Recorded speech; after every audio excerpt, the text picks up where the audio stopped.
Bears survive, Notre Dame thrives, all on Claws and Clovers right now. After his main man, Jeremiah Love, are you kidding me? Last week, the first time he touched it, he went the distance. He goes to the house again. Big play, sideline, and it's intercepted. On cue. Deshaun Wright, but he was out of bounds. I don't know. We got one ref saying he was inbounds. So this is going to be a discussion. They're giving it to him. Let's see. One hand up. Both feet down to the air. Possession. The ruling on the field is an interception by the defense. First down, Chicago. Clock is ticking. They need 6 yards. Rudolph throws, and it's tipped to the line of scrimmage. It's over. The Bears defense comes through. Victory formation for Chicago.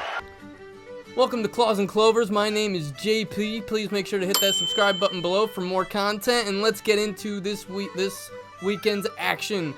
Notre Dame absolutely took care of the Syracuse Orange, 70-7. This game was insane, absolutely insane. It was 21-0 before the offense even touched the ball.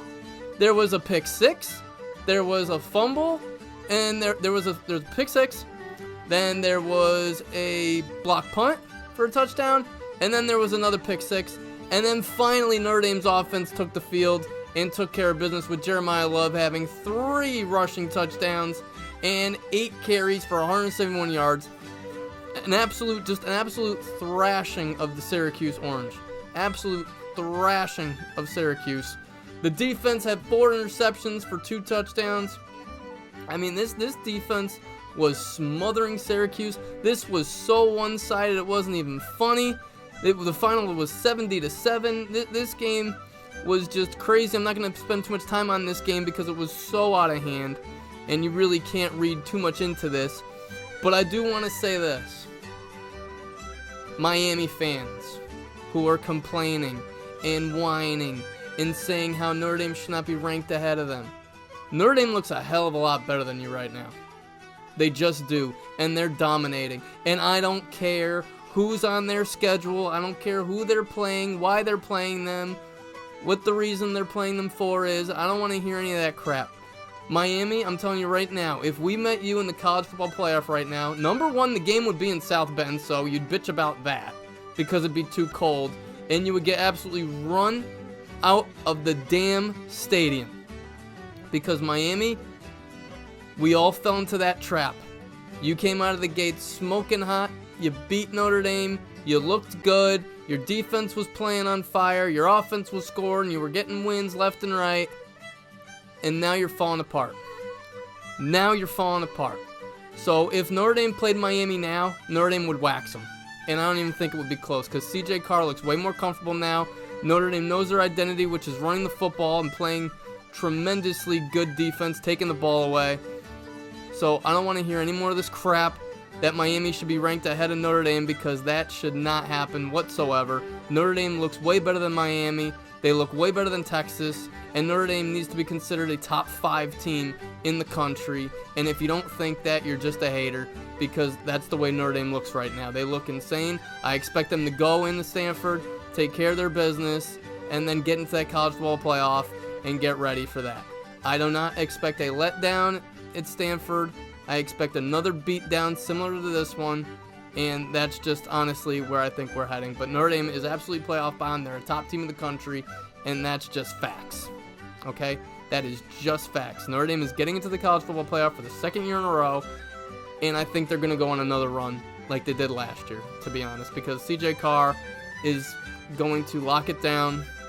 Jeremiah Love is going to run all over the place. And let's get into Jeremiah Love because I feel he is definitely in the Heisman conversation. He has to be in the Heisman conversation. The numbers he's putting up, the touchdown runs he's doing, he has one hell of a catalog of runs for this Heisman ballot. And I feel he should be considered, not a favorite obviously, but he should be considered a threat to win the Heisman because if not for Jeremiah Love, I don't know how good this Notre Dame team is. to be honest. I don't know how good they are offensively. Everything runs through Jeremiah Love, whether he's catching it out of the backfield, whether he's running the football, everything goes through him. Jadarian Price has done a very good job complimenting him. He obviously had a touchdown run in this game as well. But the two of them have been one hell of a two-headed monster. They're the best running back duo in college football. I don't think there's anybody better. These two just run and run and run and run and run, and they're physical runs, they're elusive runs, and they run with purpose. And Notre Dame absolutely should be considered not a favorite, but definitely one of the three people on the Heisman ballot should be Jeremiah Love. Period, end of story. That's how it should be. Would I be surprised if Jeremiah Love wins the Heisman? No. I think Jeremiah Love has been the best player in college football this year. I really do. Ohio State's got a bunch of good players. I mean, they got a bunch of great players. Alabama, that Simpson kid, he's a hell of a player. But I don't know if anybody's making as big of an impact as Jeremiah Love is in this Heisman race. I honestly think Jeremiah Love should be the favorite. And I'm not just being a homer. I honestly, watching college football, I think Jeremiah Love is the best player in the country. I do. And he's going to be a top 5 pick in the draft. 100%. 100%. Let's get into the Chicago Bears. They took care of the Pittsburgh Steelers. There was no Aaron Rodgers. He decided to not play. I'm not going to cry over spilt milk. He chose not to play. He chose to be a little bitch. So we did what we do, and we took care of business. Caleb stayed hot. You know, he had 3 touchdown passes, 239 yards passing, another 21 rushing. He looked good. He looked really good yesterday. A couple of throws he'd like back, but not everybody can be perfect. The running game kind of halted a little bit. We didn't really dominate as much as I thought we would in the running game. They definitely had a plan for him. That's what a Mike Tomlin team can do. He can take away your best thing, which is the running game. TJ Watt did have his sorry, there's a freaking fly in here for some reason. It's driving me crazy.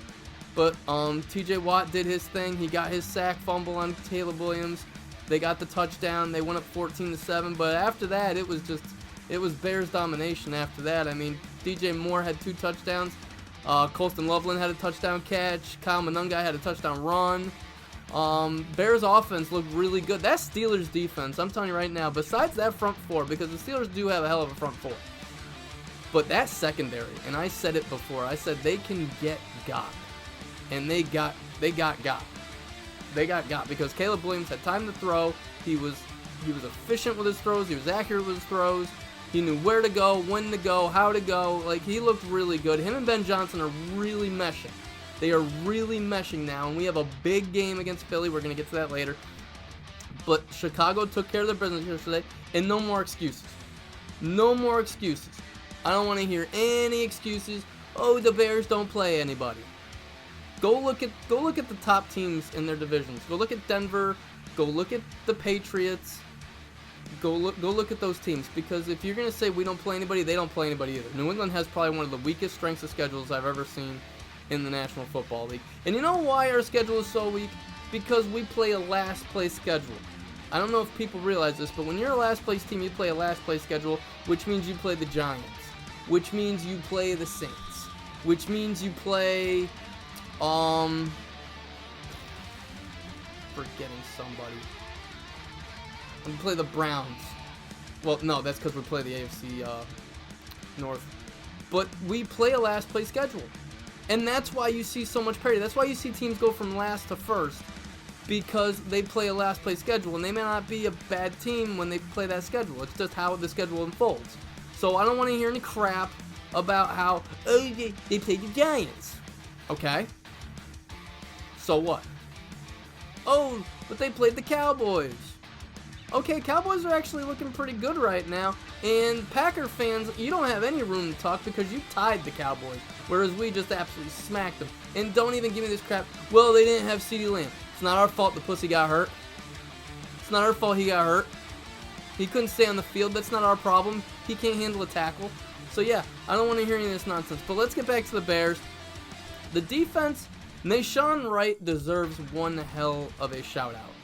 He is making interceptions that are insane. The play against Jordan Addison last week, and then the play yesterday on DK Metcalf was insane.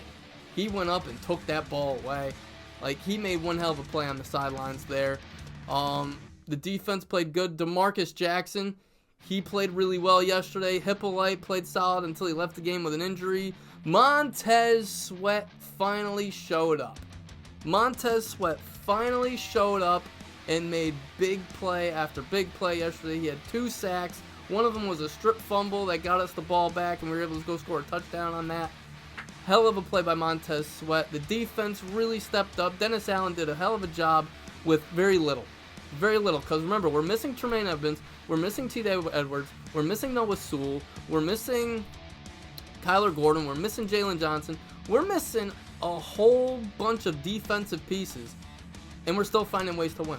So I don't want to hear any more about crappy schedules and any of that crap, because you play who's on your schedule, and that's just how it goes. That is just how it goes. Now let's talk about the rest of the NFC North, because as you know, the Chicago Bears are the king of the North. So let's get into this. The Lions yesterday struggled against the Giants. Did the Lions find a way? Absolutely. Did Jahmyr Gibbs have a hell of a game? Yes. Did Amon-Ra St. Brown have a hell of a game? Absolutely. Giants found ways to lose that game.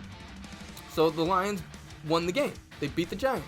Are we going to say that was a weak game for the Lions? Say it's a weak game for us. Why not a weak game for the Lions? Then we get into Packers-Vikings. Holy shit. I am done hearing anybody make cases for Jordan Love to be better than Caleb Williams. I'm done with it. I'm done. He threw for 139 yards yesterday on, I think, maybe 20 or so attempts. You paid this dude $200 million, and he can't even put up decent numbers on a weekly basis. Caleb is just getting better. And don't even get me started on J.J. McCarthy. He's just trash. 87 yards passing and 2 interceptions. That is hot garbage. The Vikings made a huge mistake letting Sam Darnold and Daniel Jones out the door. They had their quarterback, and they let both of them go away to believe in a quarterback that they overreached for in J.J. McCarthy. And that's what happened. So, with that being said, the Bears are the king of the North. And I think they're going to stay there. I really do. Because Caleb's just going to get better. J.J. McCarthy obviously is, way down here. Jared Goff, he's not plateauing, but something's happening. Something's happening with Jared Goff and that Lions offense. And I'm sorry. Packers defense, you're elite. You're a hell of a team. But that offense is going to hold you back. And there's no Josh Jacobs. And you did lose Tucker Kraft. But the Packers are in huge trouble. And I would not be surprised if we took both from Green Bay. And I'm being greedy. I am a homer. I don't care. But there's nothing about this Packer team that scares me. Nothing. Because the Vikings defense did make Jordan Love look bad. And the Vikings defense did make Caleb Williams look bad. But for the most part, Caleb played this defense last year. And yeah, you added Micah Parsons. But you lost Kenny Clark in the middle of that defense. In the middle of the defensive line, you lost Kenny Clark. And Caleb Williams doesn't put the ball in harm's way. Just saying, we know who we are. Do the Packers know who they are? Because they don't have a fucking identity. They don't know what the hell they're doing. So I would not be surprised if the Bears took both games. And I do see this Bears team either winning 11 or 12. They're going to get 12 or 11 wins here. Because I think they're just going to get better. They're just going to get better. And they have a huge game on Friday against the Philadelphia Eagles. Hopefully I'll be able to watch it. I am having a kidney stone removed, so yeah, I hope everything goes well for me and my recovery. But a way to recover nicely would be for the Eagles to lose to the Chicago Bears, and I do understand that the Philadelphia Eagles are coming off a terrible loss to the Dallas Cowboys, and they are going to be pissed, and they are trying to find their identity and everything like that, and Jalen Hurts is kind of erratic, and they're not be able to run the ball with Saquon Barkley. They're going to be able to run the ball on us. We'll see how our defense looks. We'll see if we get TJ Edwards back. We'll see if we get Jalen Johnson. We'll see if we get Kyler Gordon. But our defense is banged up. We are down to backups. The Eagles are the defending Super Bowl champions. But this Bears team does not have any quit in them. So I just want this to be a close game. I really do. Because if we could play the Eagles close, that gives us a ton of confidence going into the rest of the season. And maybe we can do something special. But like I said, this year was just about getting meshed between Ben Johnson and Caleb Williams. Caleb getting better and better and better. The defense being able to get Dennis Allen's scheme correctly. And I wanted 9 or 10 wins. Right now we're at 8. I fully see 11. If we make the playoffs, we're ahead of schedule.